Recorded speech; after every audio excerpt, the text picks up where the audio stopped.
Hi friends, welcome to killer channel. Friends, ఎవరైనా మా ఛానల్ని సబ్స్క్రైబ్ చేసుకోకపోతే సబ్స్క్రైబ్ చేసుకోండి. ఎవరైనా మీ డాగ్స్ కానీ మీ పెట్స్ కానీ అమ్మాలనుకుంటే మా ఛానల్ వాట్సాప్ నెంబర్కి మెసేజ్ పెట్టండి. ఫ్రెండ్స్, ఇవాళ మీకోసం golden retriever cross breed puppies తీసుకురావడం జరిగింది. ఇది ఈస్ట్ గోదావరి దగ్గర పెద్దాపురంలో అవైలబిలిటీలో ఉంది. అండ్ దీని ఓనర్ ఏం చెప్పారంటే ఇవి డేస్ ఏమో 31 days అని చెప్పడం జరిగింది. ఓన్లీ మేల్ పప్స్ అవైలబుల్లో ఉన్నాయని చెప్పారు. అండ్ ఈచ్ మేల్ పప్పీకి 20K డిమాండ్ చేస్తున్నారు.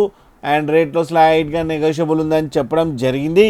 అండ్ ట్రాన్స్పోర్టేషన్ ఫెసిలిటీ అయితే ఒక 20 kilometers దాకా అయితే ప్రొవైడ్ చేయగలమని కూడా చెప్పడం జరిగింది. ఫ్రెండ్స్, మీరు చూడొచ్చు పప్పీస్ ఎంత యాక్టివ్గా, ఎంత హెల్తీగా, ఎంత క్యూట్గా ఉన్నాయో. అండ్ కింద మిల్క్ కూడా తాగుతున్నాయి. ఫ్రెండ్స్ మీకు ఎవరికైనా నచ్చితే టైటిల్లో కాంటాక్ట్ నెంబర్ ఇస్తాను, కాంటాక్ట్ అవ్వండి, మాట్లాడండి, తీసుకోండి. ఫ్రెండ్స్, అలాగే ఒక్కసారి డీల్ సెట్ అయిన తర్వాత అన్ని డీటెయిల్స్ చెక్ చేసిన తర్వాతనే మనీ పంపాలని కోరుకుంటున్నాం. ఫ్రెండ్స్, అలాగే మా ఛానల్ని సబ్స్క్రైబ్ చేయడం మాత్రం మర్చిపోకండి. ఫ్రెండ్స్.